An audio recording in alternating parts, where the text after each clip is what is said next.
네, 안녕하세요. 이원재입니다. 8월 5일 월요일 오전 11시 정각이고요. 이원재 끝내주는 경제 라이브 시작하겠습니다.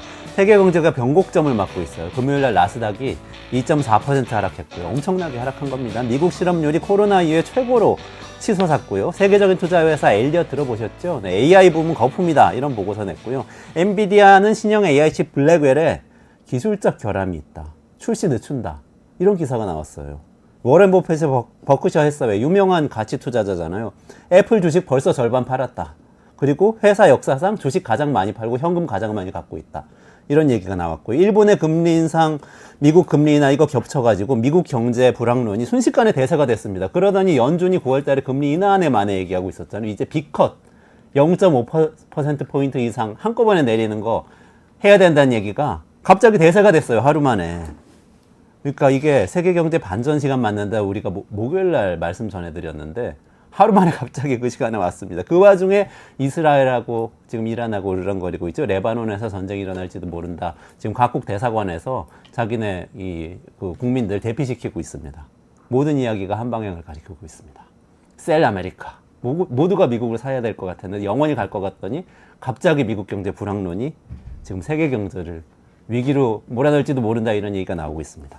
자, 이런 와중에 이원재 끝내주는 경제에서는 오늘 내일 연달아서 세계 경제 위기가 오는지 어떻게 대처해야 되는지 다양한 인터뷰 진행합니다. 오늘 뒷시간에 이코노미스트인 홍성국 전 국회의원 나오셔서 세계 경제 변화 방향 짚어드리고요.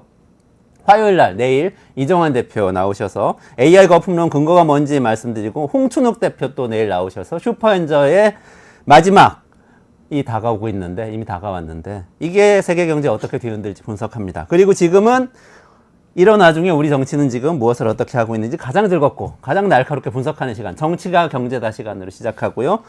장성철 소장님 그리고 김준일 평론가님 같이 인사드리고 또 즐거운 시간 시작하겠습니다. 안녕하세요. 네, 안녕하세요. 네, 세계 경제 그 걱정하기 전에 우리나라 경제 걱정하시라고요. 우리나라 경제 어떻게 지금 우리나라 지금 코스피 124포인트 오늘 떨어졌죠. 네.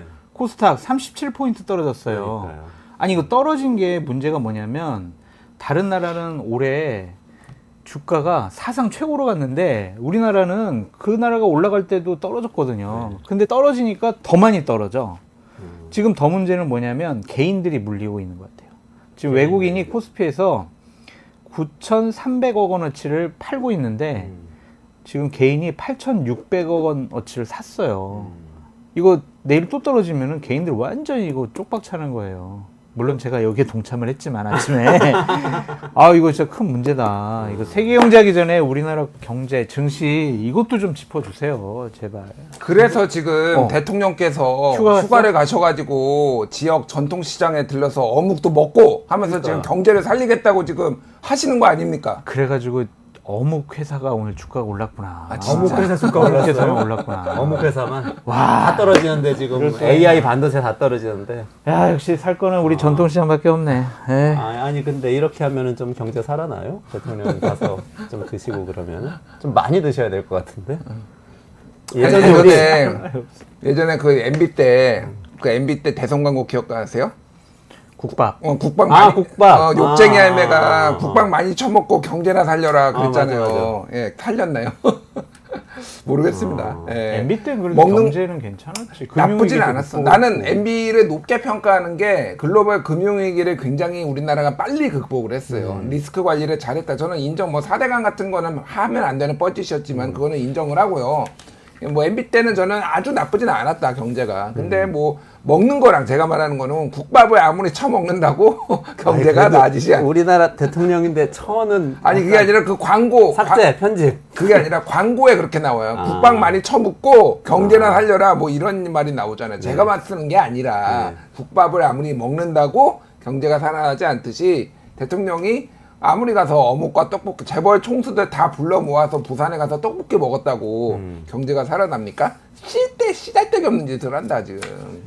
그래도 휴가 가서 전국 구상을 하시는 거 아닙니까? 지금 휴가 갔다가 돌아와서 4+1 개혁 방안도 국민께 직접 보고하겠다 이런 얘기도 하시고. 이제 와서?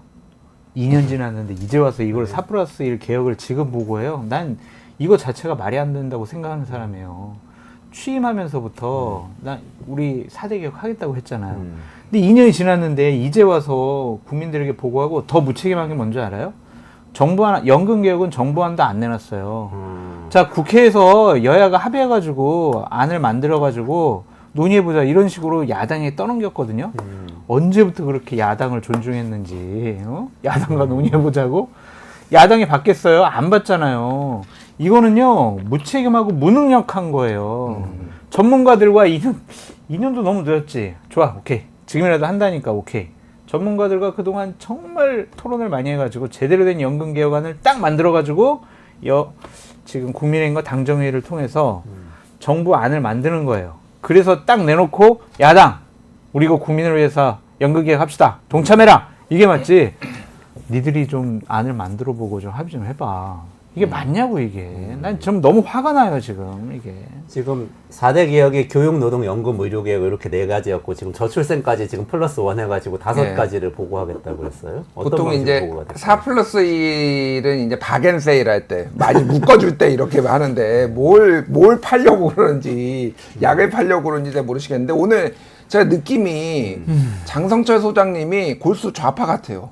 지금 좀 자리 바꿔서 앉으셔야 돼요. 아니 지금 주가가 많이 떨어져가지고 내가 지금 재산상의 손실을 엄청나게 보고 있단 말이에요 지금. 날이 더워서 그런가 봐. 아니야 지금. 주가가 떨어져서 주가 때문에 그런 그렇다니까. 거야. 지금 우리가 아침 새벽부터 방송에서 뭐 하냐고 주가를 한 방에 지금 말아먹는데. 제가 그래서 주식 투자를 하지 않습니다. 이럴 때 어떻게 대처해야 되는지 끝내주는 경제에서 오늘 뒷코너, 내일 앞코너, 뒷코너 다 다루니까 같이 좀 들어보시고 같이 대응해 보시죠. 4+1 얘기를 먼저 하면은 이제 장성철 소장님 말씀에 대부분 동의를 하고요. 일단 제가 여기 시청자분들 이거 보시는 분들한테 여쭤볼게요. 자, 정부가 하겠다라는 4가지 개혁의 안에 대해서 방안에 대해서 2년이나 2년 3개월 지났잖아요. 혹시 어떤 건지 기억나거나 떠올리실 수 있나요? 교육개혁이 지금 정부가 추진하는 게 뭔가요? 그러니까 이제 시청자분들한테 질문을 드리는 거예요. 자, 노동개혁은 정부가 추진하는 게 뭔가요?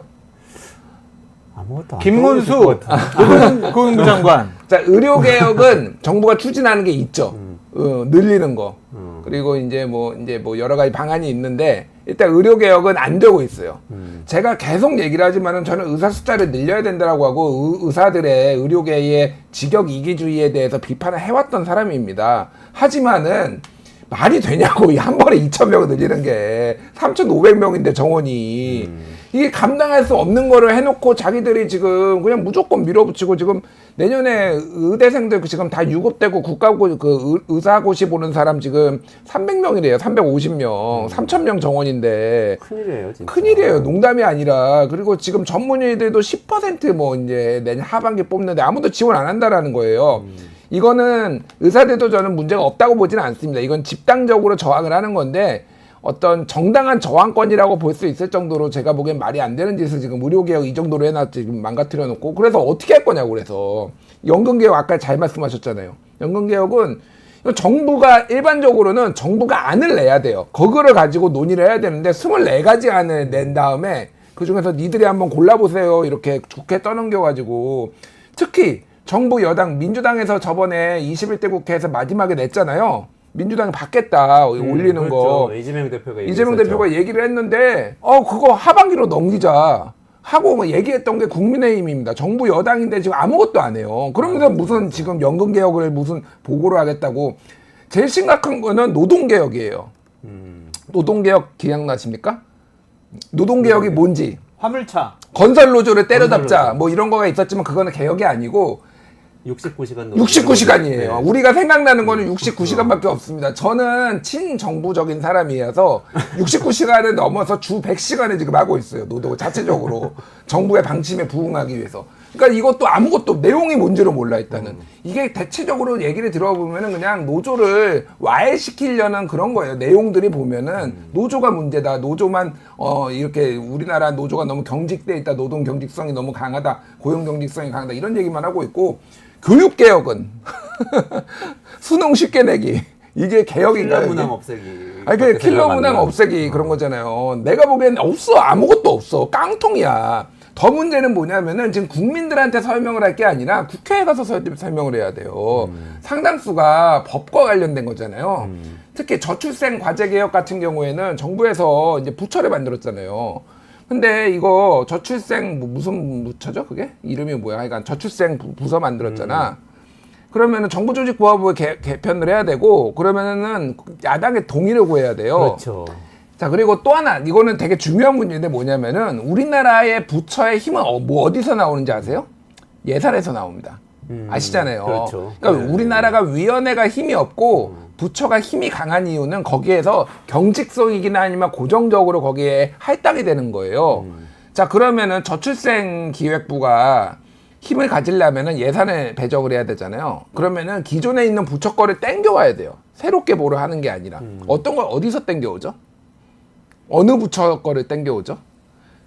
복지부에서 땡겨와야 되나? 복지부에서 일부 땡겨와야 되고, 그러니까 이게 노동부에서도 땡겨. 왜냐면은 그러네요. 저출생 문제를 해결한다라는 게 우리나라 첫 번째 얘기가 나오는 게 정규직과 비정규직의 임금 격차예요. 이거는 노동부 소관이에요. 예를 들면은 이거는 노동부에서 땡겨야 되고, 뭐 복지부에서 뭐 땡겨는 뭐 이를테면 출생아 뭐 지원하는 거 뭐 이런 거 있잖아요. 그런 거 교육부에서 땡겨와야 돼. 교육부에서도 교육 예산도 있거든요. 제가 말하는 거는 할 수 있냐고요, 이거를.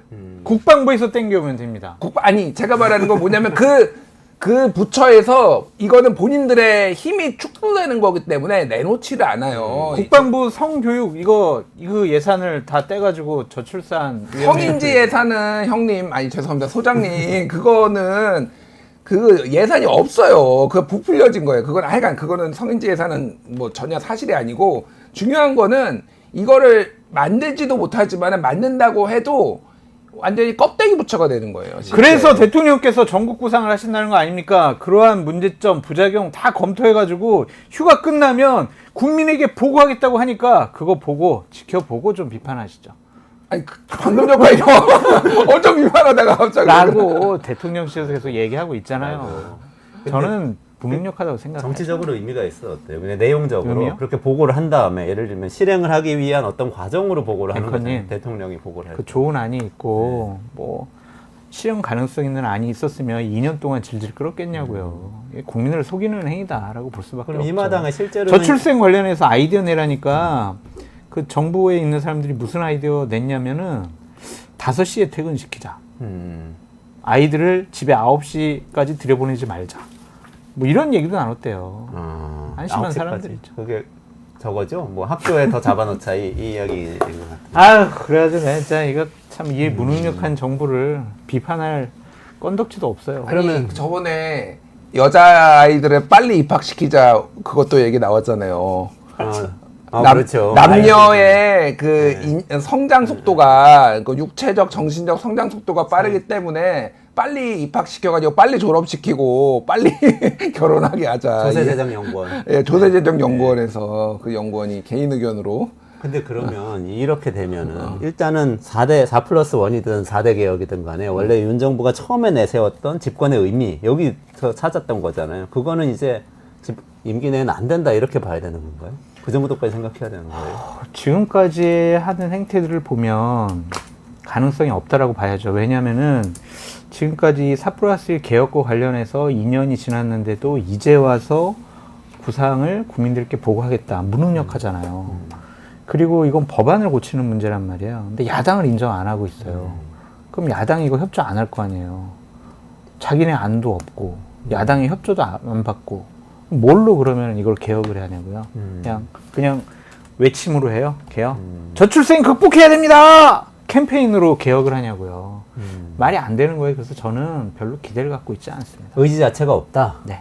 의지 자체가 없다. 의지와 능력. 두 능력. 가지가 다 없다. 근데 그럼 아까 그 장 소장님 주가 걱정하셨는데 하여튼 경제도 살려야 되는데 우리는 사실 호황을 맞은 적이 없이 지금 불황을 맞게 생겼어요. 미국은 호황을 맞았다 정확한 사이클상 지적이에요. 불황으로 가는 정확한 거거든요. 지적이에요. 이거를 잘 방어를 해낼 수 있을까요? 난 그게 제일 걱정인데 사실. 그러니까 저는 이제 사실 뭐 이원재 대표님이 진행자께서 훨씬 더 경제 전문가긴 하지만은 제 짧은 식견으로 좀 뭐 드리자면은 이게 이제 장기 과제와 단기 과제가 있잖아요. 이제 장기 과제는 구조 개혁인 거고 단기 과제는 당장 이제 경제 운용을 함으로써 여러 가지 리스크나 위기나 이런 게 있을 때 대응하는 거잖아요. 저는 단기 과제는 거의 D나 F고요. 장기 과제는 아직 물음표라서 한 C 정도 이제 주고 싶습니다. 그래서 그러니까 왜냐하면은 저는 이 뭐 상속세라든지 이런 거는 사실 논의를 해볼 만하다고 생각해요. 그러니까 상속세를 타이밍이 다만 지금 상황에 내리는 게 맞느냐 그런 거 하지만은 상속세는 저는 낮추는 대신에 다른 세금 제도 같은 경우에는 크게 좀 다 뜯어 고쳤으면 좋겠다. 여러 가지 불합리한 것들을 사실 상속세만 하지 말고 이왕 하는 김에 밀어붙이는 거 잘하시잖아요, 사실은. 그러니까 꼭 이제 뭐 좌파나 우파나 이런 거를 좀 떠나가지고 나라의 어떤 세금 조세 제도나 정책이 좀 여러 가지로 불합리한 게 많기 때문에 그런 것들은 조금 손을 봤으면 좋겠다라는 생각에 어쨌든 그거는 여러 가지 타이밍에는 의문이 있지만은 그거는 보는데 단기적으로는 저는 최악이라고 생각해요. 그러니까 고집이에요. 똥꼬집. 똥꼬집. 아니 지금은 우리나라는 돈을 풀어야 돼요. 풀어야 된다고. 풀어야 돼. 돈이 없는데 어떻게 풀어요? 아니 그러니까 재정 적자를 감수하고서라도 돈을 어느 정도는 풀어야 될 정도로 지금 예전에 한번 말씀드렸는데 자영업자들이 2년 전에 2022년에 자영업자 연체율이 0.5였는데 3배가 됐어요. 1.5가 됐어요, 지금. 그리고 지금 서울에는 특히 8군데 중에 한 군데가 폐업합니다, 지금. 자영업자 1년 동안. 이게 말이 안 되는 거예요, 지금. 최악이에요, 최악. 진짜 코로나 때보다도 더 안 좋다라는 얘기가 자영업자들 나오는데 지금 우리나라는 수출은 잘 되고 있기 때문에 최근에 이제 수출이 살아났죠. 그러니까 작년 하반기부터 살아났기 때문에 대기업들을 중심으로는 그나마 버틸만 한데 자영업자들이나 이런 사람들은 이런 분들은 지금 버틸 수가 없어요 지금. 아니 그러면은 뭐 낙수 효과고 뭐고 뭐 난 믿지도 않지만은 그거가 언제 나타나냐고. 다 죽게 생겼는데 그러면 이때는 일단은 돈을 쓰는 거예요. 이재명이 아무리 싫어도 이재명이 싫으면 25만 원 땅 말고 딴 거로 하면 되잖아. 왜 대출을 해주겠다고 그래. 다 죽게 생겼는데 지금. 다 죽으라. 그러니까 대출도 살아 있어야지 뭐 대출을 받아서 연장을 할 거 아니야. 대책 지난번에 발표한 거. 지난번에 뭐 대책 발표한 거. 그러니까 말이 안 되는 거야. 그러니까 진짜 무능하고 똥꼬집을 부리기 때문에 나라 경제를 말아먹고 있다라고 생각을 해요. 저는 진짜로. 그러니까 예. 상황 판단을 해보자면은 지금 말씀하신 대로 현대자동차, 삼성전자, 하이닉스는 그나마 AI 붐을 타고 조금 살아나고 이익을 내고 뭐 하고 있었단 말이죠. 그런데 내수 경기는 안 좋아서 자영업자들은 죽을 맛이었는데 이 상황에서 지금 상황은 뭐냐면 현대전자, 삼성전자 이쪽이 어려워지게 생긴 거예요. 미국 경제가 어려워지면. 그러면은 내수를 또 어떻게 살려? 어디서 돈을 가져다가 큰일이에요. 이런 큰일이 답이 지금 안 돼. 벌어지게 된 건데. 한국은행한테 마이너스 대출이나 좀 받고 있고 세금은 점점 안 고치고 돈은 써야 되고 작년보다 지금 10%가 덜 거쳤대요. 세수가 거의 법인 작년도 60조 원 펑크가 났잖아요. 한 57조 원 최종적으로 해보니까 그거보다도 10%가 지금 추세상 안 거치고 있으면은 올해도 확정적으로 굉장히 높은 확률로 지금 세수가 작년보다 더 많이 안 거친다라는 거예요. 맞습니다. 어떻게 하려는 거예요? 그러면? 법인세 더 줄어들 것 같아요. 법인세- 미국 분위기를 보니까 법인세 더 줄어들지. 근데 지금 모든 감세는 다 하고 있지. 그러니까 뭐 어떻게 하겠다라는 거지. 살림을 지금. 어떻게 하는 것인가. 방금 전에 코스피 200선물 5% 급락해가지고요. 네. 매도 사이드카 발동됐대요. 이게 큰일 났어요 지금. 네. 이거 어떻게 할 거냐고. 손 놓고 있어. 이런데 휴가 가셔가지고. 아휴 휴가 반납하고 올라오셔야 되는 거 아닌가. 그 지금 국회에서 25만 원 지원법하고 그리고 일단 노란봉투법 아마 지금 보내진 않았지만 25만 원 지원법은 통과시켜서 보냈고 노란봉투법은 아마 통과를 시킬 것 같은데 오늘 내일 중에 시킬 것 같은데 휴가 중에도 이거 거부권 행사는 할 수 있는 거죠. 어떻게 보세요? 전자 결제로 하시면 전자결제. 100% 한다고 했으니까 하겠죠. 계속 핑퐁이네요. 그러니까 어쨌든 경제는 어려워지는데 뭔가 진전 없는 것 같아서.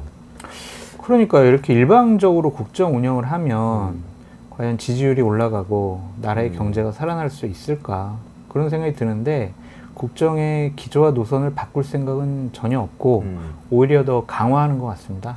야당과의 대화의 문은 닫아놓고 권력 누수 현상 레임덕을 좀 막기 위해서 여러 가지 사정기관을 동원하는 모습 그것들이 앞으로 더 강하고 크게 벌어질 것 같아요. 그러니까 사정기관 말씀하시니까 생각이 났는데 그 검찰에서 엄청나게 많은 문자를 그 통신기록 조회와 관련해서 보냈다는 기사 봤어요. 그러면서 이게 신종 사찰 아니냐 이런 얘기 나오는데 네. 혹시 문자 받으셨어요? 네, 저도 받았습니다. 저는 보수우파 패널이기 때문에 안 받았습니다. 이쪽도 애국보수 패널이라고 주장하시는데 어쨌든 받으셨어요? 13011인데 이게 안 보이실 거예요. 여기 지금 왔어요. 이렇게 와 있어요. 안 보이실 거예요. 근데 요건데 읽어드릴게요. 제가 통신 이용자 정보 제공 사실 통지. 그래서 조회기가 서울중앙지방검찰청 문서번호 202487 조회 사용 목적 수사. 오. 제공받은 자 서울중앙지검 반부패 수사 제1부 제공일자 1월 4일.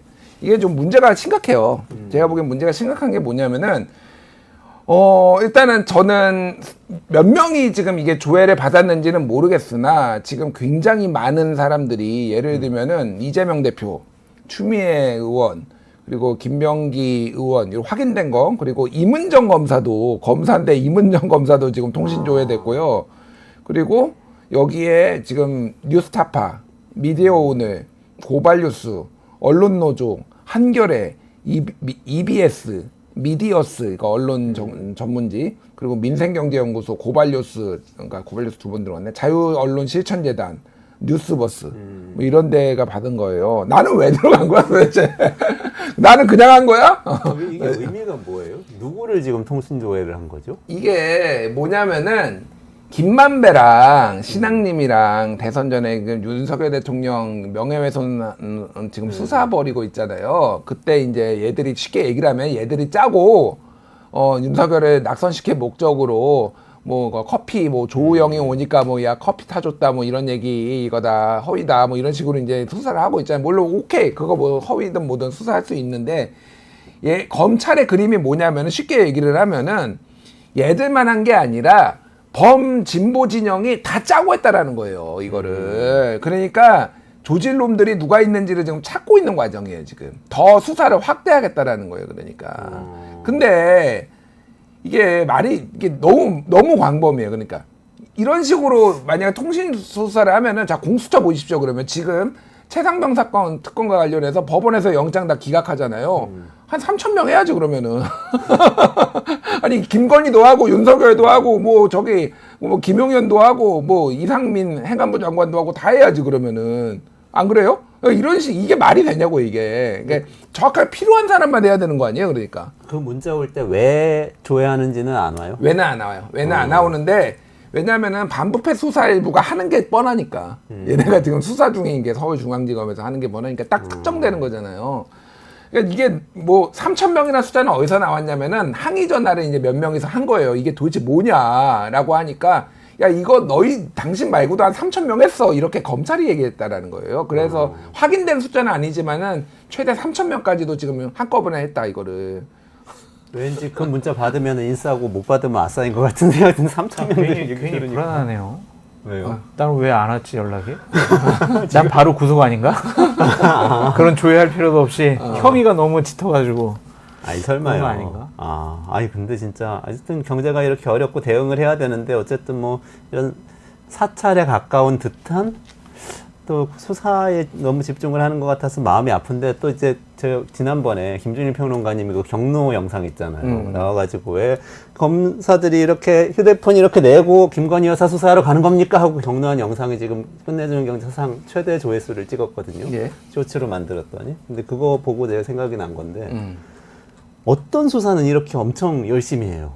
검찰은. 그리고 어떤 수사는 엄청 저자세로 해요. 근데 어떤 수사는 엄청 고자세로 하고 어떤 수사는 저희 지난주에 방송하면서 어떤 분이 나와서 얘기했는데 수사 좀 제발 해달라 압색 좀 해달라 그래도 절대 시간 없어서 못한다 그러면서 절대 안 나오는 거예요. 요즘 인력 부족하다고 하면서. 그러니까 뭔가 의도가 있는 수사들을 이렇게 지나치게 광범위하게 강력하게 어떤 경우에는 저자세로 하고 있다 이런 생각이 막 드네요. 저는 다른 건 모르겠는데 이게 지금 윤석열 명예훼손으로 수사를 하는 거예요. 자, 역대 대통령 명예훼손으로 수사를 한 적이 있나요, 검찰이? 아니, 그러니까 이게 말이 안 돼. 문재인 정권 때 뭐 공산주의자가 그거는 뭐였냐면은 모욕죄로 건 거예요. 그러니까 모욕죄하고 명예훼손하고는 다른 게 뭐냐면은 모욕죄 같은 경우에는 친구죄예요. 그러니까 이거는 그러니까 그리고 딱 그 사람만 건 거잖아. 모욕죄는. 그러니까 저는 그거 되게 비판했어요. 그러니까 뭐냐면은 이게 문건 가지고 문제 있는 공산주의자 뭐 이런 거 가지고 막 있어가지고 찌라시를 뿌린 우파 단체를 모욕죄로 걸어가지고 그거를 결국은 취하했어요. 근데 그때 국민의힘 막 이런 데서 막 난리가 났었거든. 자유한국당 이런 데서 대통령한테 그런 게 어딨냐 공인한테. 지금 이게 지금 수사가 뭐냐면은 윤석열 명예훼손이에요. 자, 제가 아예 이게 왜 명예훼손이 된 줄 아세요? 그러니까 지금 수사를 하는 중이니까 문제가 있으면 기소를 하면 되는데 하려면 공직선거법으로 해야지. 이게 지금 그 대선 기간에 지금 검찰의 주장이 그거죠. 대선 기간에 윤석열을 떨어뜨리려고 허위의 사실을 만들어가지고 했다라는 거 아니에요. 그러면 김만배랑 신앙님이랑 그리고 나머지 수사받는 사람들 다 공직선거법으로 해야 되는 거예요. 왜 안 해? 공직선거법. 왜 명예훼손으로 해? 말이 안 되는 거예요. 왜냐하면은 두 가지 이유가 있는데 하나는 공직선거법은 적용은 상당히 엄격하게 합니다. 그리고 공직선거법 같은 경우에 특히 언론 같은 경우에는 보도할 가치가 있으면은 사실 하면은 이제 위법성 조각 사유에 대부분 해당이 돼요. 그러니까 그 믿을 만한 사정이 있고 취재를 해가지고 보도를 하면 아시잖아요. 그러니까 웬만하면은 명예훼손에 안 걸리거든요. 그러니까 그게 아니라 공직선거법에 안 걸리거든요.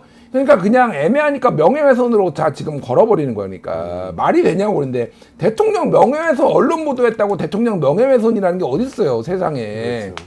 그러니까 완전히 허위의 사실도 아니고 그렇게 보도할 말. 그리고 당사자들은 그렇게 해도 돼. 당사자들은 저는 뭐 사실관계를 법정에서 다툴 수 있는데 그거를 인용 보도한 것까지 전부 다 대통령 명예훼손이라고. 그러니까 이렇게 3,000명씩 지금 하는 거 이게 공안적인데 저는 푸틴 같은 사람이라고 생각합니다. 윤석열 대통령. 시진핑이나 푸틴 같은 나왔다, 사람. 이제. 쇼츠 나왔다. 아니 진짜로 이런 나라가 어딨나요?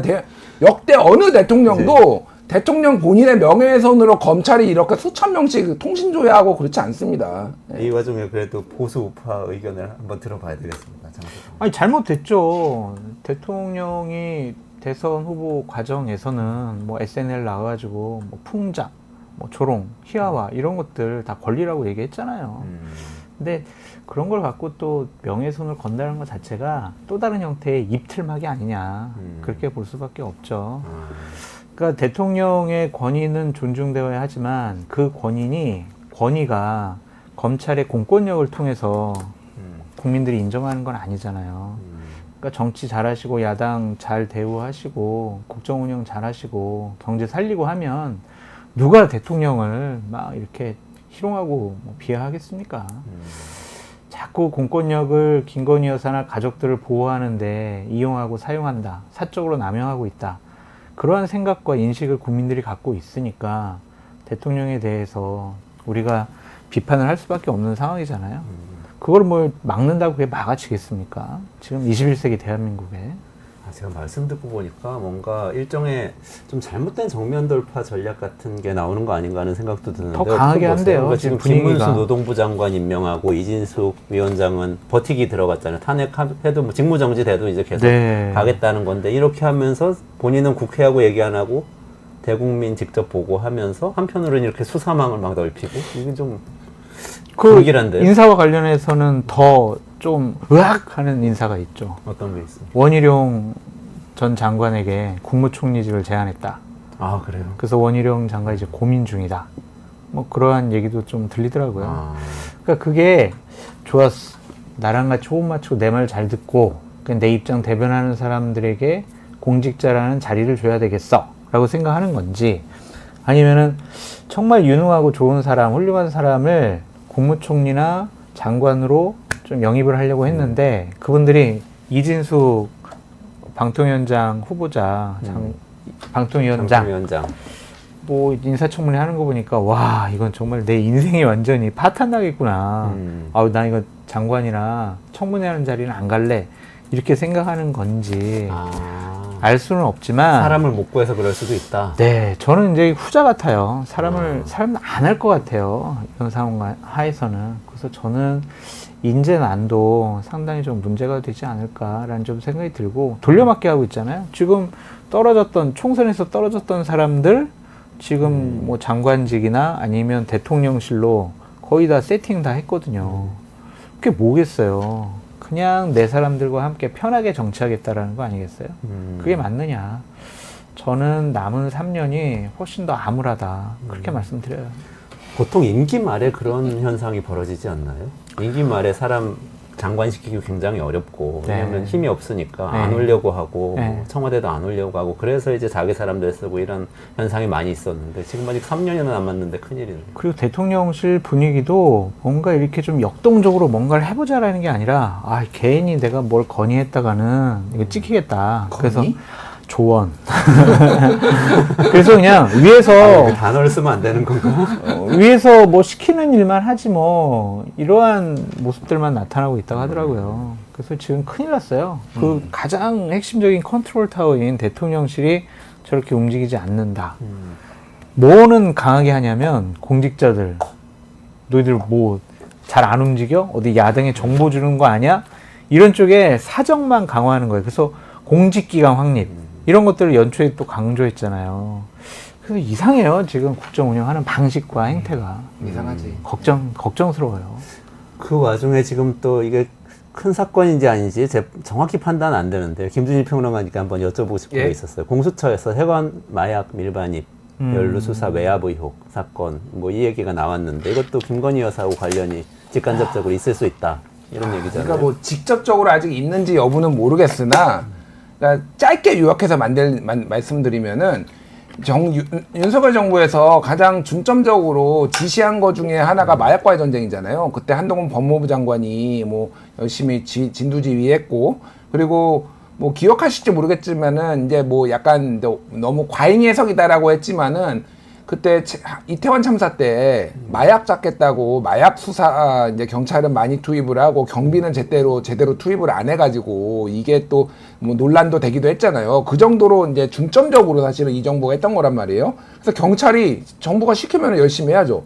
그리고 서울 영등포 경찰서 이제 형사 2과장 이 사람이 큰 거를 하나 잡았어요. 말레이시아에 마약 밀반입을 하는 사람을 그 마약 조직원을 잡았어요. 근데 이 사람이 들여온 게 100만 명이 맞을 수 있는 거예요. 그래서 800억이 넘어요. 예, 그러니까 굉장히 그 왕거를 잡은 거죠. 그러니까 완전 근데 이제 수사를 이 말레이시아 조직원이 어떻게 그럼 한국에 들어왔냐 이거를 했는데 배에 부착을 해가지고 들어왔다라는 거예요. 걸리잖아요. 근데 이 사람이 출토를 했는데 인천 세관 직원들이 도와줬다라는 출토를 한 거예요. 그런 진술이 나온 거예요. 예, 말레이시아. 그래서 이쪽으로 아니라 저쪽으로 들어가면은 통과할 수 있다 그래가지고 저쪽으로 들어가서 통과하던 잉어를 잡은 거예요.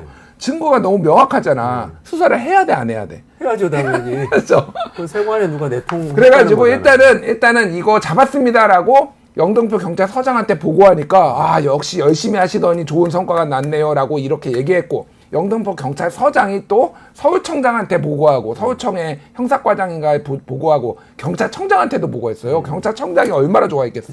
그렇죠. 정부가 이렇게 중점 역점 싸움인데 그런데 갑자기 9월 말에 이거 9월이니까 작년 8월에 임성근 사건이 있었고 9월에 이게 있었던 거예요. 붙어있어요 시기가. 갑자기 그 영등포 경찰서장이 형사과장한테 야 이거 용산에서 굉장히 지켜보고 있다. 심각하게 보고 있다. 심각하게. 예, 그러니까 뭘 그래서 이 백경정은 이 형사과장은 머릿속이 하얘졌대요. 이게 뭐지 갑자기? 근데 그때 갑자기 서울청에서도 전화 오고 서울청에서 전화 온 사람이 조병노 경무관이에요. 이 사람이 누구냐면은 그 멋쟁이병이라는 단톡방 있잖아요. 거기 네네네. 이종호 씨는 안 들어가. 이종호 씨 있고 임성근 없었지만 이종호 씨 있고 뭐 김규현 변호사 있고 그 이종호 씨랑 그 사람들이 야 조병노 경무관은 우리가 승진시켜야지라고 얘기했던 그 사람이에요. 근데 이 사람 중 거기에 경찰이 한 명 있거든요. 조병노 경무관이 승진해서 가는 곳마다 같이 따라다니면서 같이 다녔어. 부속실에. 그러니까 이 사람이 좋은 데 올라가면은 이 사람이 멋쟁이병 방도 그 경찰도 같이 좋은 데를 가는 거야. 그러니까 계속 얘를 승진시켜야지라고 이렇게 작업을 했던 이제 정황이 있는데 이 사람한테도 전화가 온 거예요, 갑자기. 그러더니 세관 그 관세청은 빼라. 브리핑에서 빼라 정확하게는. 이게 수사를 빼라고 할 수는 없고 브리핑에서 빼라라고 요청이 왔고 계속 그게 그 다음에 관세청 직원들이 찾아왔어요. 수사 대상자들이 인천 관세청 직원들이 찾아와가지고 우리 거 영등포 경찰서 영등포 경찰 수사팀에 해서 찾아왔어요. 그래서 빼달라고 얘기하고, 그러니까 언론 브리핑에 빼달라고 3번이 와가지고 결국은 언론 브리핑을 연기하다가 그 부분에 여러 차례 뺐어요. 이를테면은 그 세관을 언급할 수 있는 연상시킬 수 있는 내용을 빠지고. 근데 항명했죠. 이 사람이 이거 못하겠다라고 이렇게 얘기를 하니까 지구대로 보내버렸어.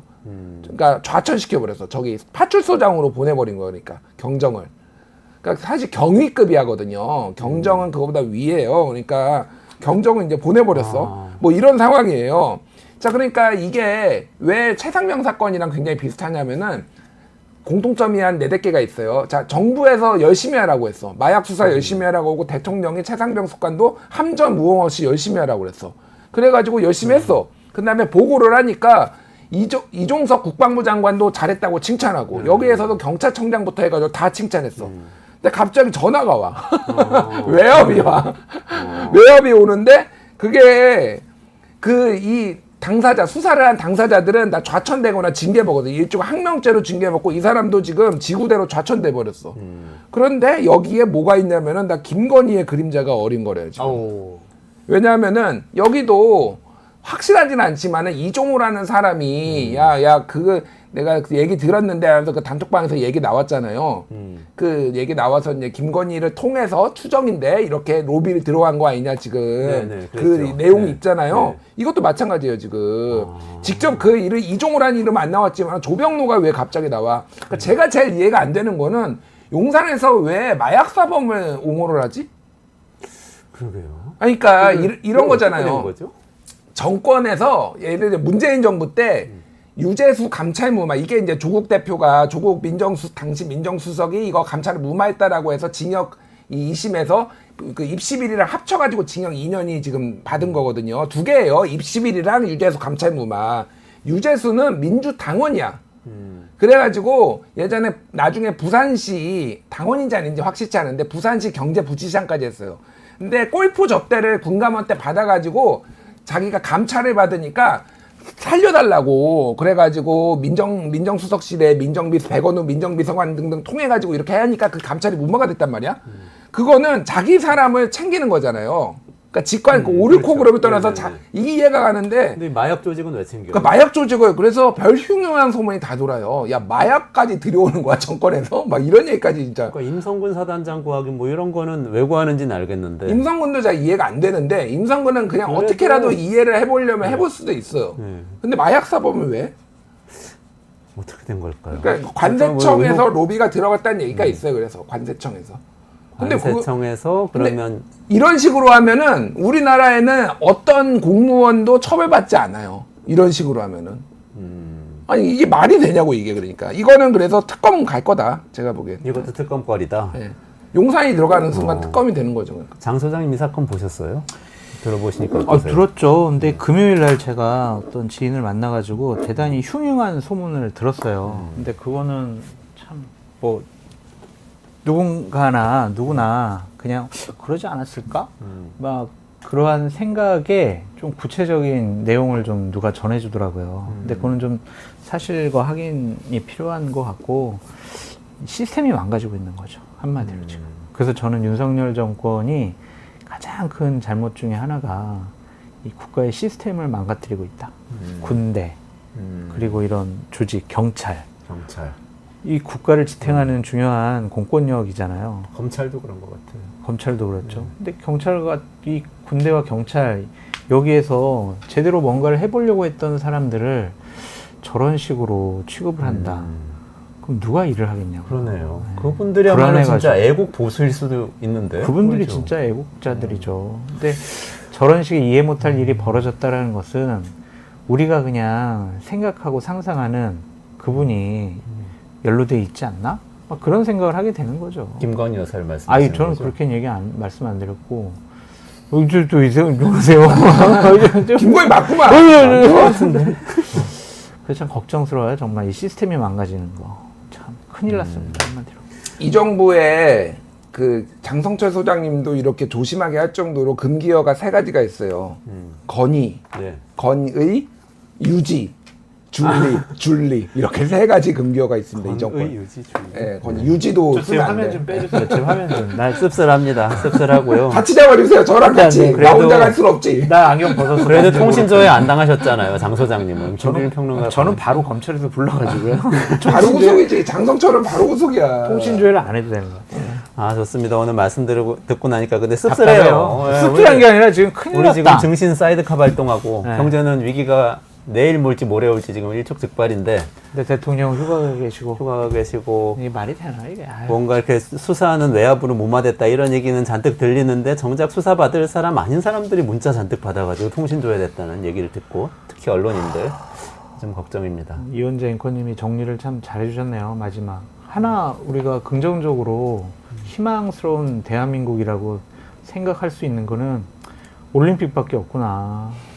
우리 선수들이 올림픽. 금메달 따가지고 우리 국민 기쁘게 해주는 거 외에는 어떠한 희망을 찾을 수가 없어요.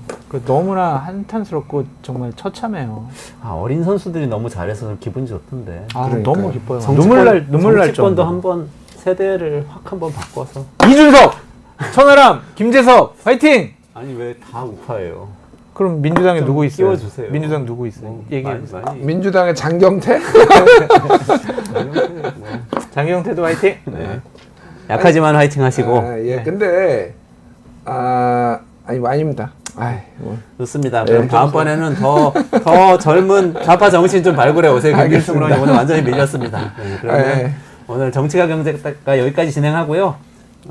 보내드리고 저희 조금 기다리시면 홍성국 전 의원 나오셔서 지금 우리가 걱정스럽게 생각하고 있는 세계 경제 흐름 전체적으로 짚어주실 테니까 같이 좀 들어주시고요. 저희는 이제 장 소장님, 김준일 평론가님 여기서 보내드릴게요. 고맙습니다. 저도 가면서 들을게요. 네, 꼭 들어주세요. 네, 수고하셨습니다. 감사합니다. 네.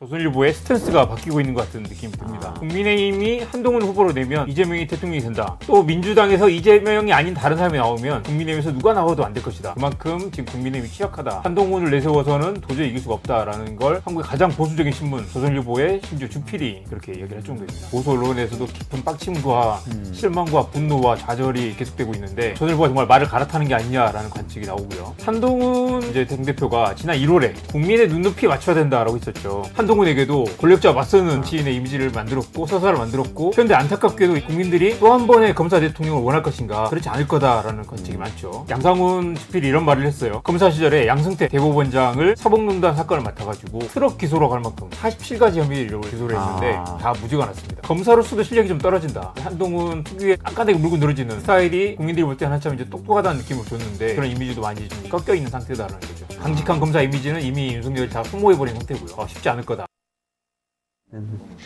네, 이원재 끝내주는 경제. 오늘 세계 경제 불안하잖아요. 오늘 증시에서 사이드카 발동됐고요. 어려운 상황인데 최고의 경제 전문가, 이코노미스트 출신의 전직 국회의원, 그리고 수축사회 베스트셀러죠. 이 책의 저자이신 홍성국 전 의원님 모시겠습니다. 안녕하세요. 어서 오세요. 네. 예. 아이고, 의정 활동 열심히 하시고 이제 마치시고 예. 홀가분하시죠?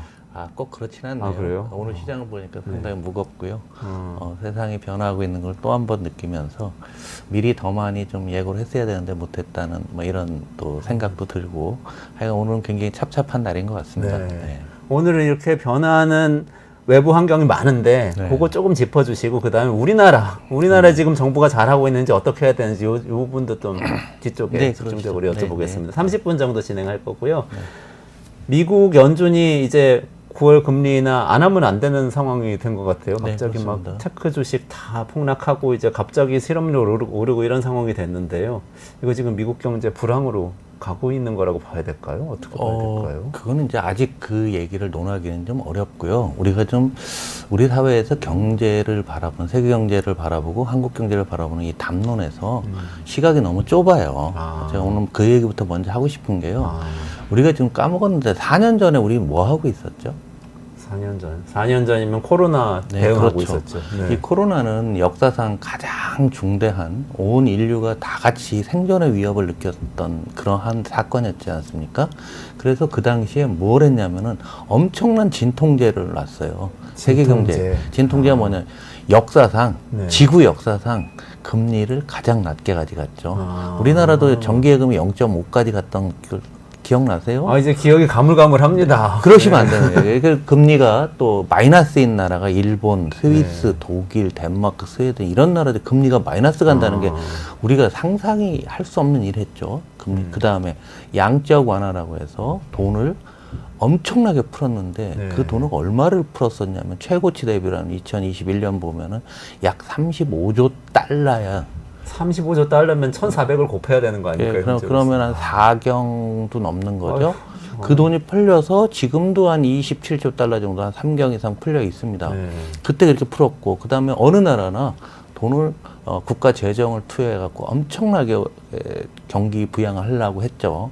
우리나라도 긴급 재난지원금이라는 것 때문에 네. 말들은 많은데 이 세 가지 정책을 갖고 2020년, 21년, 2년을 버틴 겁니다. 아. 그러다 보니까 이 과정에서 금리가 이제 너무 낮으니까 사람들이 이제 뭐 은행에서 대출 받기 쉬우니까 대출 받아서 막 또 쓰면서 그것의 여파에서 또 2년을 또 살아온 거죠. 그런데 시간이 지나면서 금리는 아시다시피 또 역사상 가장 빨리 올랐고 네. 물가도 빨리 오르고 풀어놨던 돈은 시간이 지나면 자동으로 줄어듭니다. 왜냐하면 채권을 샀는데 만기가 되면 들어오는 거고요. 네, 네. 그리고 어느 나라는 더 이상 국가 재정을 늘리기에는 부담이스러운 거죠. 이런 지압, 그러니까 코로나 때의 진통제가 이 진통 효과가 떨어지게 되면서 세계 경제, 한국 경제는 다 세계 경제 안에 있으니까 네, 한 네, 8, 90% 네. 설명이 되니까 세계 경제 전체가 이제 위축이 될까 말까 고민을 하고 있던 그러한 상황에서 미국이 이제 금리 인하보다 더 중요한 거는 일본이 또 금리를 올렸잖아요. 그렇죠. 지난주에. 네, 네, 네. 이게 굉장히 중요한 사건입니다. 0.25%를 올렸죠. 요만큼 올렸다는 것 같고. 근데 일본 돈이 워낙 싸고, 네. 엔화가 약세가 돼서 우리나라 850원 금방까지 갔잖아요. 네. 저기 원엔 환율이. 네. 그러니까 사람들이 4년 전에 취해있던 내용이 앞으로 계속 될 거로 알고 있다가 일본이 금리를 올리면서 엔화가 더 이상 약세는 되지 않겠네. 그러면 일본에서 돈을 싼 자금, 일본은 금리도 낮고 환율도 절하되니까 거기서 돈을 빌려서 그 돈으로 미국 나스닥에도 투자하고 우리나라 주식시장도 투자하고 뭐 이런 거 했던데 올리니까 더 이상 환율이 절하가 안 된다고 하게 되면은 금리를 떠나서 사실 금리보다도 이 환차익이 굉장히 중요했는데 흔히 얘기하는 엔캐리 트레이드라는 거잖아요. 네네네. 이제 그것이 촉발되는 순간에 공교롭게도 지난 주말에 미국에서 그동안에는 그냥 금리를 올린다는 것이 물가와의 상관되는 것만 우리는 알고 있었죠. 네. 그러니까 물가를 잡기 위해서 금리를 올린다 이렇게 생각을 했었는데 네. 이거 올리다 보니까 일자리가 안 느네. 진짜 경기 침체 아니야? 네. 그래서 이제 물가에서 관심이 이번에 진짜 경기 침체로 바뀌어가는 거죠. 다르게 얘기하면 지난 4년간, 5년간 이어졌던 우리 전 세계 금융시장의 판이 우리가 알고 있는 기본판이 일순간에 바뀌어지면서 우리나라도 10% 이상 주가가 하락하게 되고 네. 딴 나라도 그렇고 일본 같은 경우는 44,000원에서 지금 42,000원에서 38,000원까지 거의 20% 그냥 순식간에 3, 4일 만에 주가가. 하락하는 네, 좀 네네네. 일본 주가도 그러니까 우리나라뿐만 아니라 전 세계가 코로나의 진통 효과가 사라지면서 새 판을 짜기 위한 이런 그런 것들이 일거에 나타나고 있다. 게 현재의 상황으로 보시면 되고요. 그래서 금리를 뭐 2번 내리건 3번 내리건 4번 내리건 그거 중요하지 않습니다. 내리겠죠.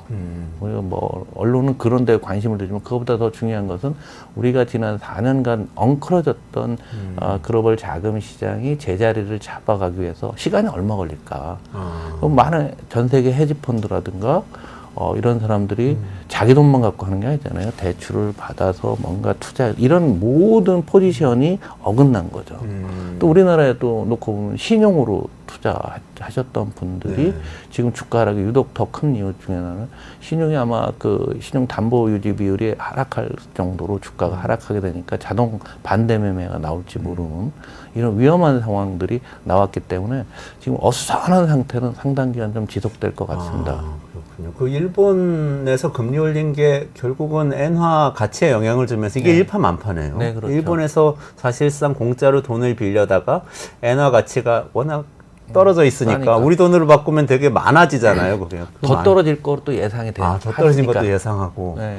그렇게 해서 투자해놨던 게 그럼 앞으로 금리 오르면 엔화 가치가 다시 올라간다고 생각하면 이제 엔화 가치가 그래도 실질적으로 올라갔죠. 네, 160엔대까지 갔다가 지금 140엔대 초반까지 떨어지니까 160엔대에 엔화를 빌린 사람은 지금 또 손실이 상당히 많이 난 상태죠. 이제 이런 것들을 수습하려고 하면은 금방 안 되거든요. 시간이 좀 필요하다라고 보셔야 될 것 같습니다. 그러면 지금 주식시장에서 벌어지고 있는 일은 예컨대 미국 시장이라고 하면 엔화를 빌려서 빅테크 기술주 같은 데 투자했던 메가니센트 세븐이라든가 뭐 이런 데들 주로 그런 데를 또 많이 했겠죠.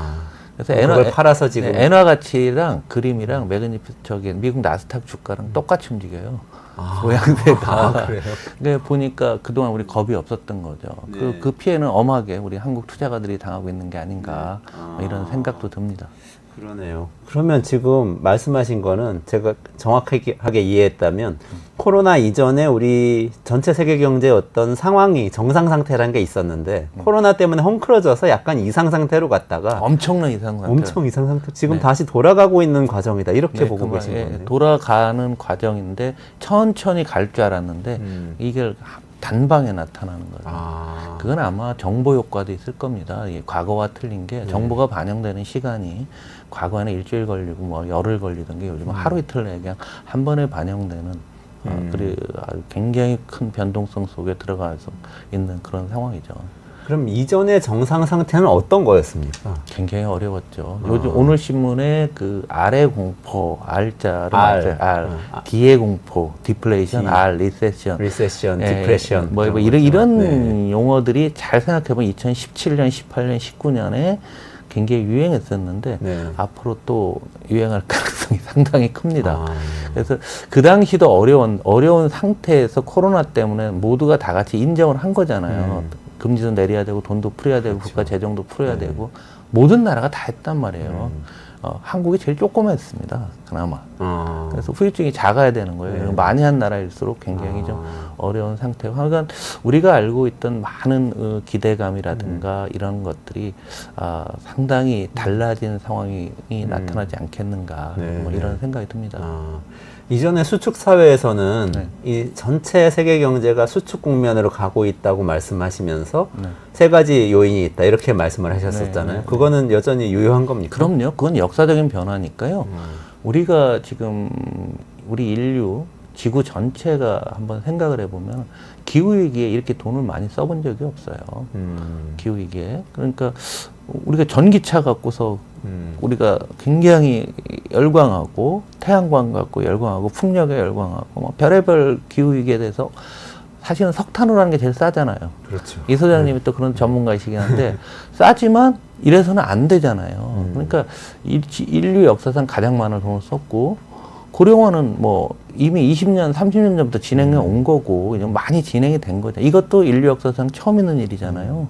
그다음에 과학기술 생산성을 너무 높여나갔고 생산성을 너무 높여놓고 또 때로는 인간을 대체하면서 일자리를 없애는 뭐 이런 상황까지 오지 않습니까? 이 세 가지 갖고서 우리가 스토리를 만들면 안 쓰던데 기후위기에 돈을 안 썼잖아요. 안 쓰던데 돈을 쓰고 고령화가 되니까 인구가 줄게 되고 그렇게 되니까 우리나라도 한국인만은 5천만이 깨졌잖아요.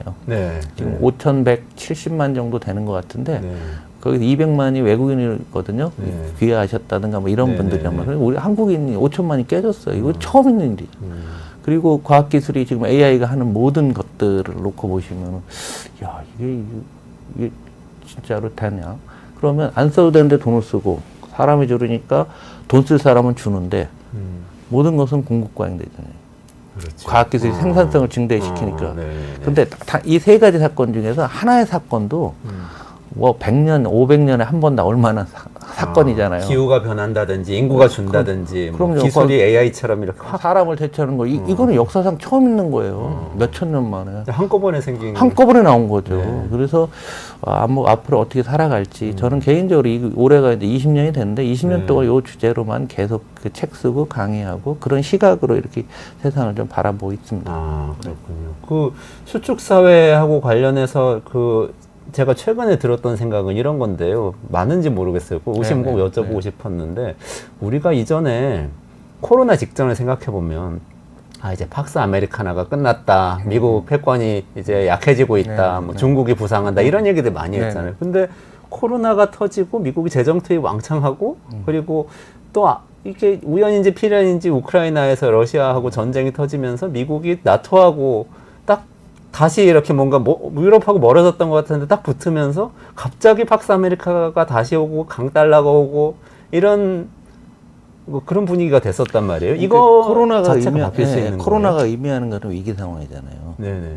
코로나가 전대미문의 역사적인 위기 상황이 되니까 전 세계 모든 돈은 예를 들어 위안화를 국제화하려고 중국이 그렇게 노력을 하고 있어요. 그래서 이미 성과도 있습니다.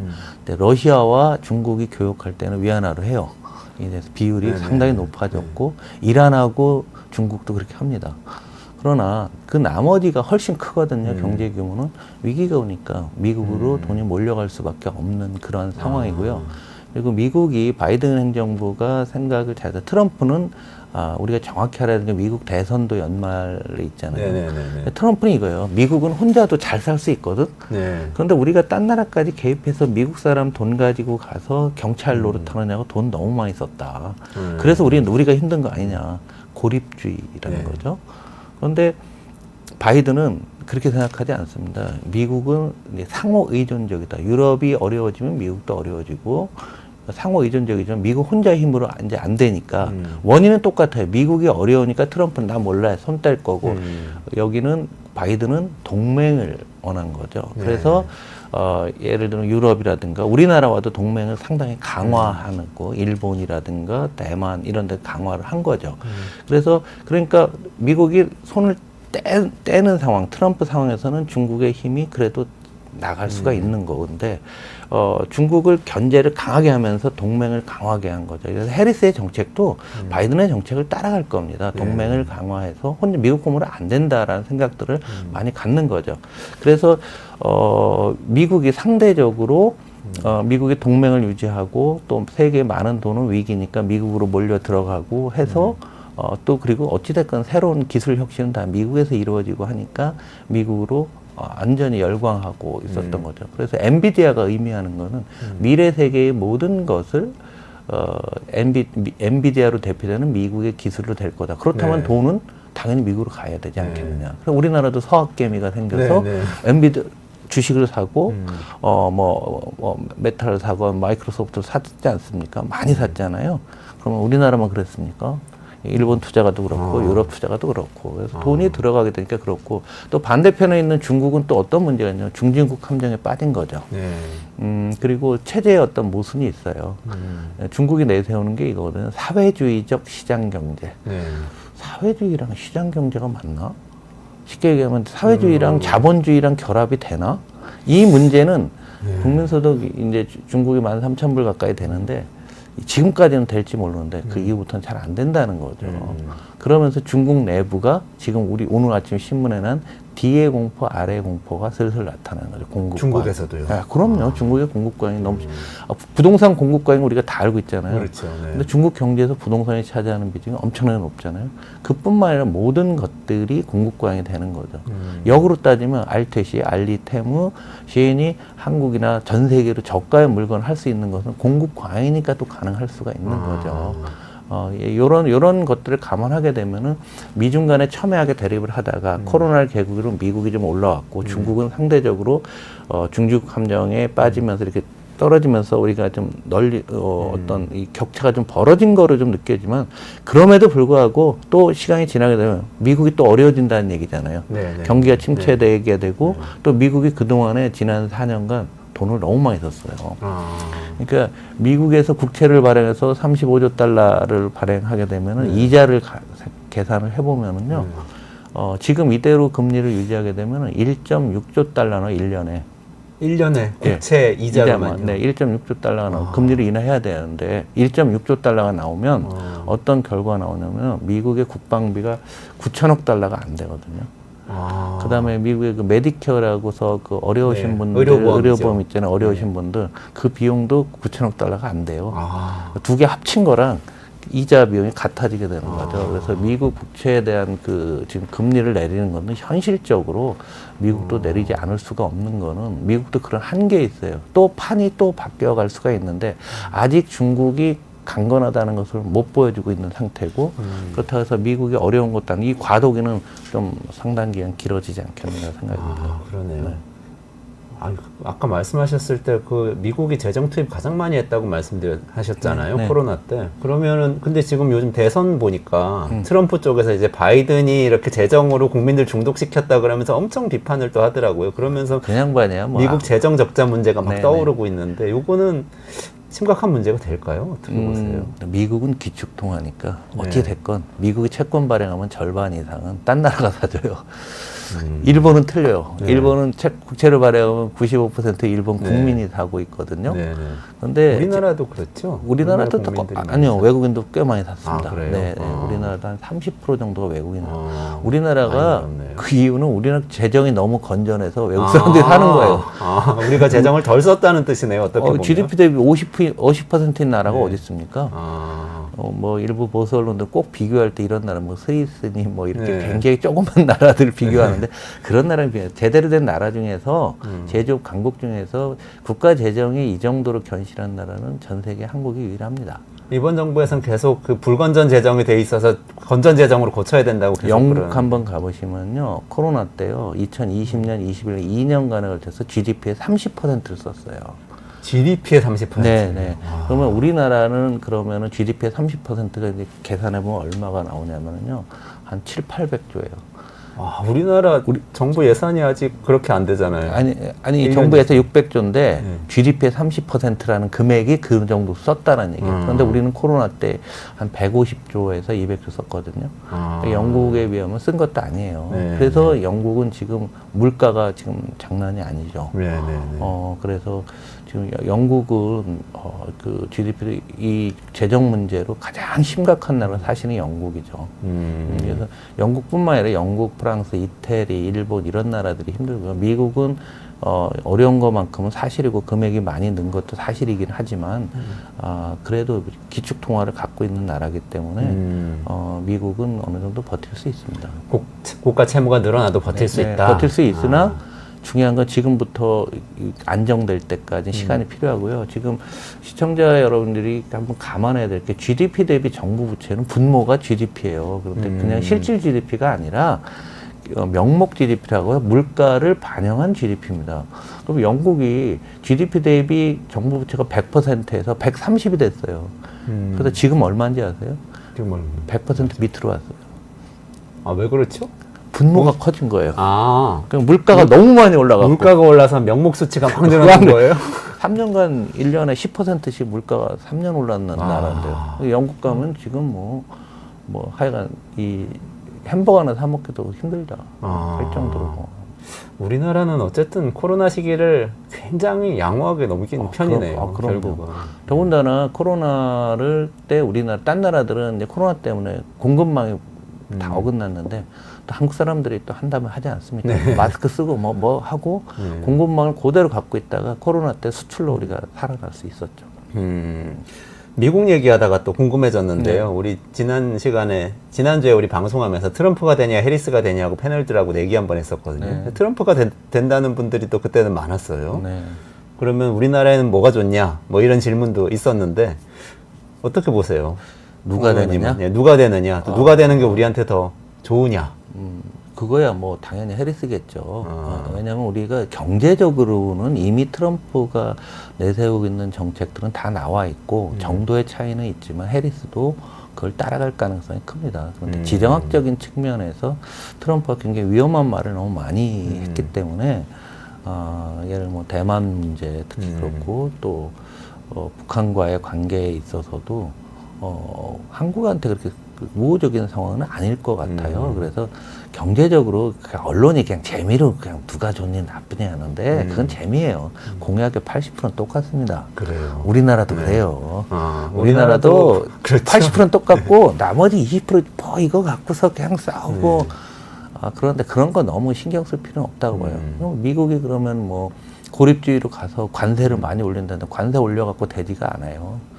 세계 경제랑 호흡을 해야 되는 거고요. 미국 기업인들이 말 안 듣잖아요.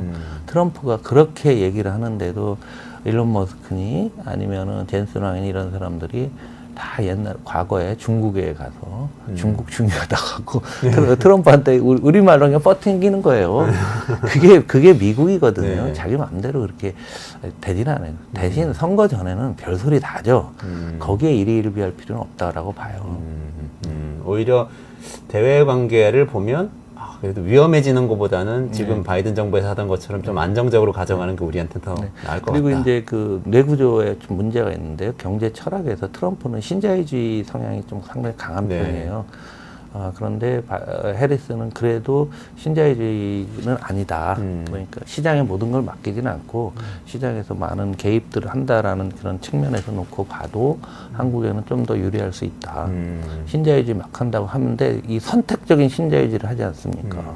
그러니까 이런 거죠. 미국이 보호무역 한다고 하니까 딴 나라들이 공장을 다 어디다 냐 베트남, 멕시코, 캐나다 지는 거예요.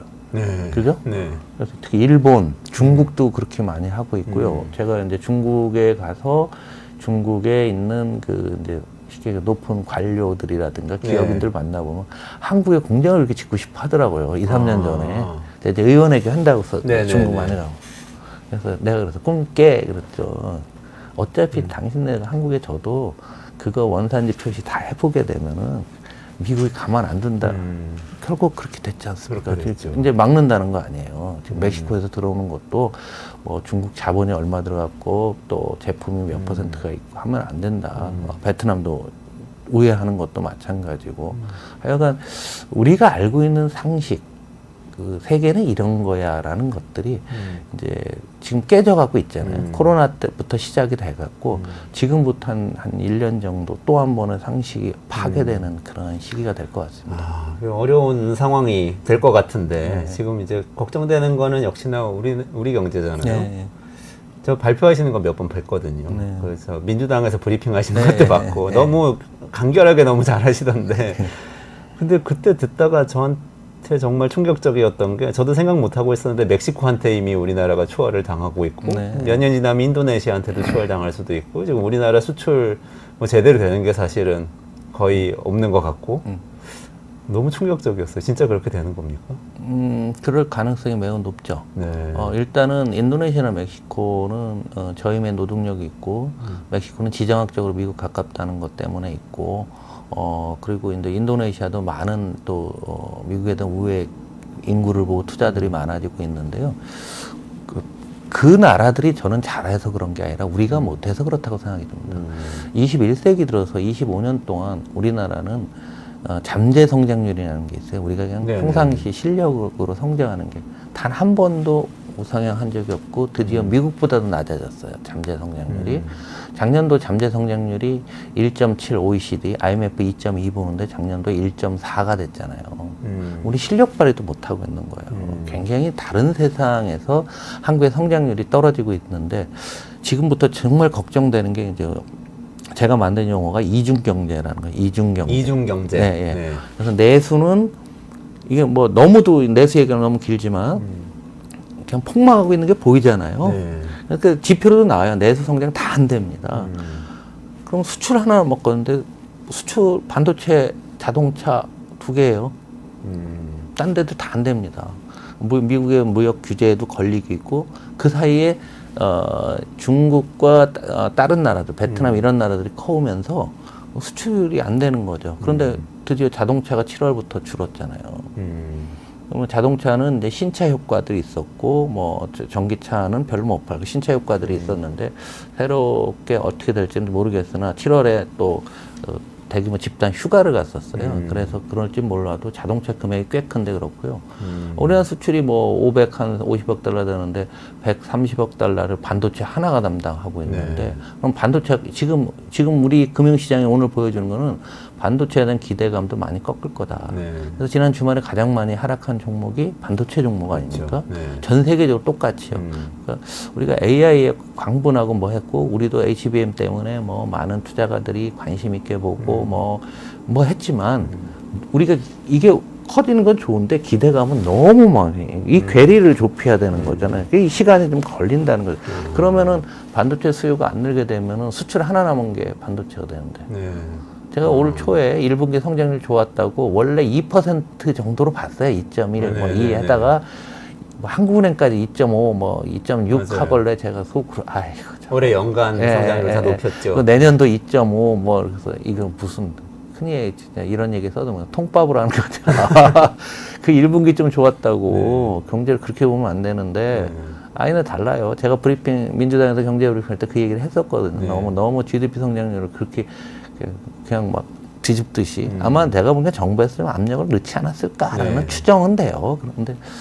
그런데 왜 그랬냐면 우리나라 잠재 성장률이 OECD 1.7이고 IMF 1.2니까 올해 만약에 2.5가 정도 나오게 되면은 잠재 성장률보다 한국의 성장률이 높아졌다. 요게 10몇 년 만에 처음이에요, 사실은. 요걸 갖고서 이제 언론 플레이를 하려고 했던 거죠. 그런데 경제를 갖고서 정치를 하려고 하면 안 되거든요. 그런데 지금 분위기는 다시 그 분위기 아닌 분위기로 가고 있잖아요. 모르겠습니다. 그래서 조금 예상보다 조금 떨어지는 이런 상황이 되지 않을까. 그래서 좀 경제를 얘기할 때 정권이 우리나라 5년이잖아요. 국회의원 임기가 4년이고 최소한 경제 계획을 잡고 추진할 때는 5년, 제 생각에는 10년을 보여야 된다고 보는데 이건 무슨 분기 단위로 뭘 하고 있지 않습니까? 우리가 너무 잘못하고 있는 거죠. 아니, 지난달 수출, 7월달 수출 보면은 8월 1일 지난주에 다 이렇게 나왔어요. 수출 뭐 어마어마하게 좋다라고 썼어요. 그렇게 나왔죠. 다 나왔죠. 좋게 나왔잖아요. 수출 증가율이 뭐 10몇 프로가 넘고. 이거 왜 이러지? 말도 안 되는데. 근데 그날 8월 2일 날이죠. 이제 8월 1일 날 보고 2일 날 증권가 레포트면은 수출 심상치 않다. 뭐 이런 레포트로 다 나왔어요. 그래요? 왜 그러냐면 작년도 7월 달에 수출이 제일 작았어요. 기저효과 때문에. 네, 기저효과예요. 그래서 일평균 수출을 보면은요, 최근 1년 중에 가장 작았어요. 언론들이 그러고 있습니다. 이거는 진짜 좀 너무 답답해요. 그거를 누군가 바로 잡아줘야 되는데 하실 일 많으시겠어요. 너무 바쁘시겠는데 이렇게 계속 바로 잡아주셔야 되는데. 근데 그러면은 우리 정부가 하고 있는 일에 대해서 조금 말씀해 주시면 좋겠고 지금 이번 정부 기조는 어때요? 이번 정부는 제가 신자유주의라는 용어가 어려운 건 아니에요. 시장한테 다 맡기고 정부는 발을 뺀다라는 거예요. 신자유주의 때문에 이러죠. 대통령 연설할 때 자유를 몇 번 언급했다. 뭐 이러는데 지금 자유민주주의라는 용어 자체가 사라지고 있습니다. 자유와 민주주의가 결합이 안 되고 포퓰리즘으로 바뀌고 있는 거죠. 그런데 지금 현 정부를 정책을 집행하는 관료 집단과 정치 집단들의 기본적인 생각이 이 신자유주의에 있어요. 시장에 개입하면 안 된다. 국가 재정을 지키는 것은 거의 종교화되어 있는 거죠. 어떤 기업도 부채 비율을 높이는 거 좋아할 회사가 어디 있어요. 그러나 좋은 아이템이 있으면 빚을 내서 투자를 해갖고 더 그다음 돈을 더 많이 벌어서 갚으면 되는 거 아니에요. 그 레버리지 효과라고 해서 중학교 상업 책에도 나왔어요. 저희 배울 때는. 요즘은 모르겠는데 그런 생각을 전혀 안 합니다. 그걸 시장에 맡겨놓는다는데 지금 시장에 맡겨놓은 나라 하나도 없어요. 미국이 하는 거 보세요. 보조금 얼마 주고 중국차, 전기차에 대해서 100% 수입 관세를 먹이고 이게 정부가 하는 일입니까? 신자유주의 국가에서 하는 게 아니에요. 그런데 가만히 모든 정책을 보면은 이 사람들이 신자유주의 한다는 거예요. 시장에다 맡긴다고 해놓고 요즘 정책 나오는 거 보면 민주당 보고 퍼주기 한다, 민주당 보고 뭐 재정 막 쓴다고 하는데 정부가 하겠다는 거 보면 다 세금 깎는 일만 해요, 지금. 뭐 법인세 깎았죠? 요즘 종부세 문제, 금투세 문제, 상속세 문제 다 깎는 거예요. 재정을 지킨다는 사람이 왜 세금을 다 깎는다고 하지? 말이 안 되는 거잖아요. 그럼 셋을 더 늘릴 방안은 전혀 생각을 못 하고 있는 거죠. 근데 이분들의 그 뇌구조가 90년대 중반부터 2000년대 초반 신자유주의 극성기의 이론을 무장한 사람. 정치적으로는 그런 사람은 뉴라이트라고 하는데 그런 사람들의 경제 이데올로기로 지금 21세기 중반에 오는 2024년에 한국 경제를 하려고 하니까 이게 안 맞는 거죠. 근데 여기서 후퇴를 안 하고 고집을 부리고 있는 거예요. 엄청난 고집들을 부리고 있는 거잖아요. 근데 또 모순된 거 있어요. 지금 주택가격 올라가고서 굉장히 또 우리 근심이 커졌는데 그 주택가가 올라가는데 가장 노력을 한 게 사실은 역으로 따지게 되면 금융감독원이 아닐까라는 생각 드는 거예요. 아, 그래요? 어떤 면에서? 은행 가서 대출금리 내리라고 감독원장이 돌아다니면서 도장 깨기 했잖아. 이 은행 가서 금리 내려. 이어서 금리 막 내리다가 그래서 이제 금리도 내리고 워낙 어려웠죠. 2년 전 버전이요. 한 2년 전까지 막 그랬어요. 그런데 금리가 좀 떨어졌죠. 그럼에도 안 되는 거죠. 안 되는데 여기서 주택가격 무너지면 우리 경제가 무너지잖아요. 네. 그래서 슬그머니 또 돈줄을 푸는 거죠.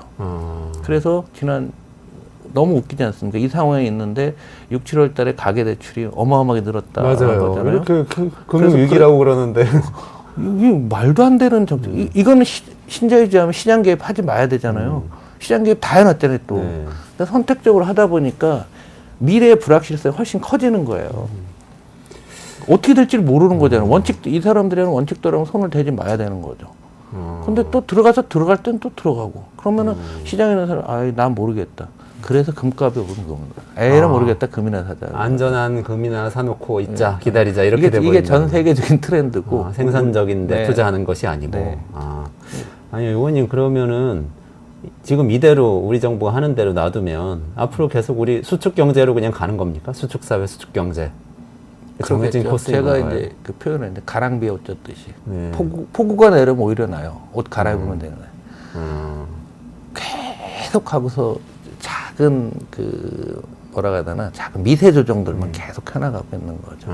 그 한계가 이제 지금 서서히 도달하고 있는 것 같아요. 특히 한계에 이제 도달하고 있다. 내수 경기 지금 나빠지는 걸 보면은 이렇게 좀 가랑비에 옷 젖듯이 오다가 이번 이 사건 금융시장의 이 사건들이 더 어렵게 할 겁니다. 내수로. 네.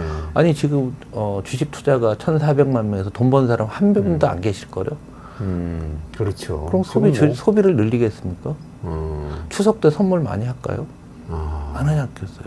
그럼 내수가 이제 또 더 나빠지는 거고 수출은 외부 효과라서 지금 전 세계적으로 경기 침체가 되니까 금리를 낮추는 게 물가를 잡기 위해서가 아니라 경기 침체를 부양하기 위해서로 바뀌고 있는 거거든요. 관점이 바뀌니까 세계 경기 나쁘면 수출이 늘어날까요? 안 늘겠죠. 안 늘겠죠. 그러면 양대축, 수출과 내수 상대적으로 어려워지는 국면이어서 그냥 그러면서 단기 대책 내면서 허우적될 것 같아요. 만약에 마지막으로 여쭤봐야 될 것 같은데 홍 의원님께서 지금 경제부총리다. 경제와 관련해서 정권을 부여받았어요. 그럼 한 가지를 한다고 그러시면 어떤 걸 해야 됩니까? 지금 가장 우리나라에서 소상공인들 700만 명이 1,000조 정도 부채가 있습니다. 중소기업 부채도 있고요. 그래서 그게 다 못 감지는 않아요. 담보도 있고 뭐 하니까. 그래서 진짜 획기적으로 무슨 우리 공적인 펀드를 하나 만들어서 그 진짜 안 되는 사람들 대출을 인수를 해갖고 정리를 하고 지금 금리가요. 지금 20%에 육박하시는 분들 많아요.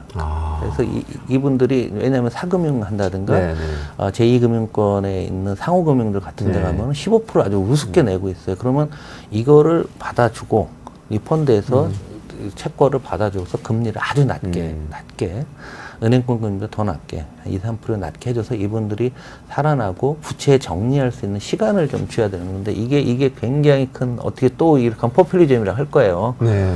근데 우리 IMF 때 유사한 걸 해봤어요. 네, 네. 지금 이제 그런 상황인데 일단은 지금 가장 필요한 정책은 우리 수요 기반이고 네. 우리나라 인구의 절반 이상이 이런 위기에 처해 있으니까 네. 이분들을 그래서 이분들이 살아나게 되면 또 중소기업 중에서 어려운 것도 같이 받아주게 살아나게 되면 내수가 살아나서 이런 선순환 효과가 있는데 그거를 코로나 때도 한번 해볼까 했었는데 뭐 반대가 한국은행 그 당시 기재부 반대들이 이제 논의만 했었어요. 근데 지금은 이제 할 때가 되지 않았을까. 내년 초 정도에는 아마 그런 식의 대규모 펀드가 조성해서 부채를 인수해서 부채 부담을 줄여줘야 된다. 아, 지금 금리 떨어져도요, 은행권 금리만 떨어지죠. 상호금융들 대출금리 안 떨어집니다. 그렇죠. 네. 아, 그렇군요. 아, 여기서 홍성국 전 의원님 모시고 오늘 정말 중요한 말씀 드렸는데요. 세계 경제 이렇게 어렵고 한데 우리 정부가 지금 대응하는 걸로 봐서는 뭐 장기적으로 수축 경제로 계속 갈 것 같다. 인도네시아한테 뒤처질 것 같다. 이런 말씀 주셨고요. 지금 한 가지를 한다면 내수 경기를 살리기 위해서 어려운 자영업자들을 도와서 수요가 확충되게 하는 것이 좋겠다. 이렇게 말씀을 주셨어요. 이렇게 정리하고 오늘은 마무리해야 될 것 같고요. 네, 이원재 끝내주는 경제 매일 오전 11시에 진행하는데 내일도 11시에 다시 찾아뵙는데요. 내일은 기술 AI 거품론이 지금 확산되고 있는데 그 내용이 뭔지 근거 살펴보는 시간 갖고요. 그리고 슈퍼엔저 현상이 세계 경제에 미칠 영향 살펴보도록 하겠습니다.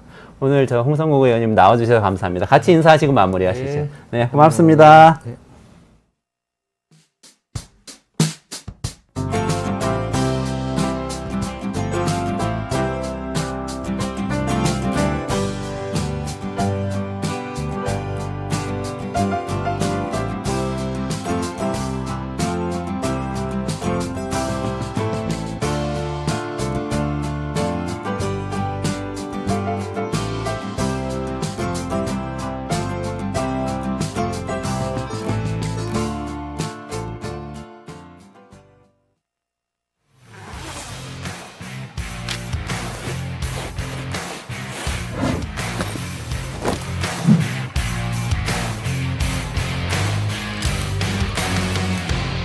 주식 평가 방법이 사용되고 있어요. 그 다 들어봤죠 이거? 이건 기본이잖아. 이거 모르는 사람 있어? 자, PAR 뭐야? 하는 거. 그치. 그게 주당 시장.